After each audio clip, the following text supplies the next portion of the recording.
বাজারে তো কাঁচা আম প্রায় শেষই হয়ে গেছে। আর কাঁচা আম শেষ হয়ে যাওয়ার আগে আরও একবার কাঁচা আম দিয়ে বানিয়ে নিলাম কাঁচা আমের ক্যারামেল আমসত্ত্ব।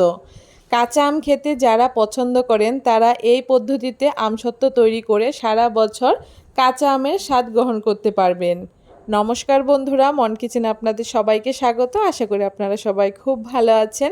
আজকে খুব সহজে দারুণ সুন্দর কাঁচা আমের এই ক্যারামেল আমসত্ত্বটা আপনাদের সাথে শেয়ার করছি। আশা করছি আজকের এই ভিডিওটা আপনাদের খুব ভালো লাগবে। চলুন তাহলে দেখে নেওয়া যাক কীভাবে কাঁচা আমের এই ক্যারামেল আমসত্ত্বটা তৈরি করেছি। তার জন্য প্রথমে একটা প্রেসার কুকারের মধ্যে আমি 4টে বড় সাইজের আম নিয়ে নিয়েছি। আর আমগুলো কিন্তু একদম কাঁচা না, হালকা একটু পাকা মতো হয়ে গেছে। আমগুলোকে প্রথমে খুব ভালো করে ধুয়ে এখন প্রেসার কুকারের মধ্যে আমগুলোকে দিয়ে দিচ্ছি। তার সাথে পরিমাণ মতো জল আর কিছুটা নুন দিয়ে দিচ্ছি। এখন প্রেসার কুকারের ঢাকনাটাকে আটকে খুব ভালো করে 3 থেকে 4টে সিটি দিয়ে আমি আমগুলোকে সেদ্ধ করে নিচ্ছি। দেখুন আমগুলোকে সেদ্ধ করে আমি ঠান্ডা করে নিয়েছি। আর এখন আমের খোসাগুলোকে খুব ভালো করে ছাড়িয়ে নিচ্ছি আর একটা চামচের সাহায্যে খুব ভালো করে আমের পাল্পটাকে বের করে নেব। প্রথমে আমের খোসাগুলোকে ছাড়িয়ে নিয়ে তারপরে একটা চামচের সাহায্যে চেঁচে চেঁচে আমের পাল্পগুলোকে আমি বের করে নেব আর খোসাটাকে আলাদা করে নেব। এভাবে করে আমের খোসাটাকে ছাড়িয়ে নেওয়ার পরে এখন হাত দিয়ে খুব ভালো করে একটুখানি চটকে নিচ্ছি যাতে আমের আঠিটা আলাদা হয়ে যায়। এভাবে করে আমি আমগুলোকে বের করে নিয়েছি। আর এখন একটা বাটি নিয়ে নিয়েছি আর বাটির উপরে একটা ছাঁকনি বসিয়ে দিচ্ছি। এখন ছাঁকনির মধ্যে আমের পাল্পগুলোকে নিয়ে এখন হাতার সাহায্যে ডলে ডলে আমের পাল্পটাকে বের করে নেব। এভাবে করে আমের পাল্পটাকে বের করলে আমের মধ্যে যদি কোনো রকম আঁশ থাকে আঁশটা কিন্তু সহজেই বেরিয়ে আসে।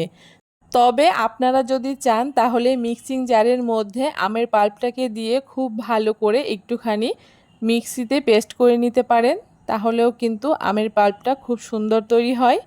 দেখুন এইভাবে করে আমি সবটা আমের পাল্প বের করে নিয়েছি আর কোনো রকম আঁশ ছাড়া কত সুন্দর আমের পাল্পটা বেরিয়ে গেছে। এখন এখানে উনানে আমি একটা কড়াই বসিয়ে দিয়েছি আর কড়াইতে এখানে আমি একটা বাটি মেপে 1 বাটির একটু কম চিনি ব্যবহার করেছি। এই আমসত্ত্বটা আমি একটু টক মিষ্টি তৈরি করব। তবে আপনারা যদি চান আমসত্ত্বটাকে একটু মিষ্টি করে তৈরি করতে সেক্ষেত্রে কিন্তু আরেকটু বেশি পরিমাণে চিনি ব্যবহার করতে পারেন। এই আমসত্ত্বটা তৈরির ক্ষেত্রে মিষ্টিটা অবশ্যই আপনাদের পছন্দ মতো ব্যবহার করবেন। এখন উনানের আঁচটাকে মিডিয়ামে রেখে খুব ভালো করে চিনিটাকে আমি ক্যারামেল তৈরি করে নেব। এইভাবে করে বেশ কিছুক্ষণ নেড়ে চেড়ে নেওয়ার পরে দেখুন খুব সুন্দর কিন্তু চিনিটা ক্যারামেল তৈরি হয়ে গেছে। তবে উনানের আঁচটাকে কিন্তু এই সময় মিডিয়ামেই রাখতে হবে, তা না হলে কিন্তু ক্যারামেলটা পুড়ে গিয়ে আমসত্ত্বটা তেতো হয়ে যাবে। চিনির ক্যারামেলটা একদম তৈরি হয়ে গেছে। এখন আগে থেকে বের করে রাখা আমের পাল্পটাকে আমি এই ক্যারামেলের মধ্যে দিয়ে দিচ্ছি আর এখন খুব ভালো করে নেড়ে চেড়ে নেব। এইভাবে করে খুব ভালো করে অনবরত নেড়ে চেড়ে ক্যারামেলের সাথে আমের পাল্পটাকে খুব ভালো করে মিশিয়ে নিচ্ছি। আর কালারটা কতটা সুন্দর হয়েছে আপনারা দেখে নিশ্চয়ই বুঝতে পারছেন। এই আমসত্ত্বের কালারটা এতটাই সুন্দর হয় যে এক্সট্রা করে কালারের জন্য আর কোনো কিছুই ব্যবহার করতে হয় না। এখন এখানে আমি স্বাদ মতো কিছুটা নর্মাল নুন, কিছুটা বিট নুন আর এখানে ঝালের জন্য কিছুটা ঝাল লঙ্কার গুঁড়ো ব্যবহার করেছি। এখন খুব ভালো করে সব কিছু একসাথে মিশিয়ে নিচ্ছি। এভাবে করে বেশ কিছুক্ষণ এই আমের পাল্পটাকে আমি রান্না করে নেব যতক্ষণ না একদম একটু গাঢ় হয়ে যাচ্ছে। যখন দেখতে পারবেন আমের পাল্পটা ঠিক এই রকম খুন্তির মধ্যে আটকে যাচ্ছে, খুন্তির থেকে সহজে ছেড়ে যাচ্ছে না, তখন বুঝতে পারবেন যে আমসত্ত্ব দেওয়ার জন্য এই আমের পাল্পটা আমার একদম তৈরি হয়ে গেছে। খুব ভালো করে আমের এই পাল্পটাকে বেশ কিছুক্ষণ জাল করে নিয়েছি আর এটা কিন্তু অনেকটাই গাঢ় হয়ে গেছে। এখন উনানের আঁচটাকে বন্ধ করে দিয়ে এখন কড়াই থেকে আমি এই আমসত্ত্বের পাল্পটাকে নামিয়ে নিচ্ছি। এখন যেই থালার মধ্যে আমি আমসত্ত্বটাকে বসাবো সেই থালার মধ্যে কিছুটা সর্ষের তেল দিয়ে খুব ভালো করে হাত দিয়ে থালার মধ্যে তেলটাকে মাখিয়ে নিচ্ছি। এতে কিন্তু আমসত্ত্বটা যখন তোলা হবে খুব সহজেই এই থালার থেকে উঠে আসবে। এখন জাল করে রাখা আমের পাল্পটাকে আমি এই থালার মধ্যে দিয়ে দিচ্ছি।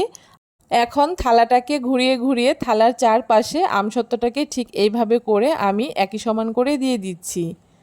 এইভাবে করে একটুখানি সমান করে দেওয়ার চেষ্টা করবেন, তাহলে কিন্তু আমসত্ত্বটা চারিপাশে একই সমান হবে। এখন এভাবে করে আমি আমসত্ত্বটাকে 2 থেকে 3 দিন রোদে দিয়ে নেব।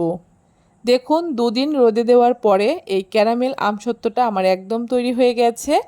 আর এই আমসত্ত্বটা দেখতে কতটা সুন্দর লাগছে আপনারা নিশ্চয়ই দেখে বুঝতে পারছেন। আপনারাও কিন্তু খুব সহজে এই ক্যারামেল আমসত্ত্বটা তৈরি করে নিতে পারবেন। এখন এই আমসত্ত্বটাকে আমি ঠিক এরকম করে পিস পিস করে কেটে নিচ্ছি।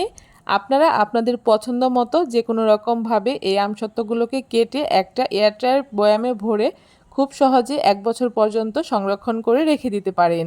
আপনারা যদি চান রোদে না দিয়ে পাখার হাওয়ায়ও এই আমসত্ত্বগুলো শুকিয়ে নিতে পারেন, ওতেও কিন্তু আমসত্ত্বগুলো বেশ সুন্দর শুকিয়ে যায়।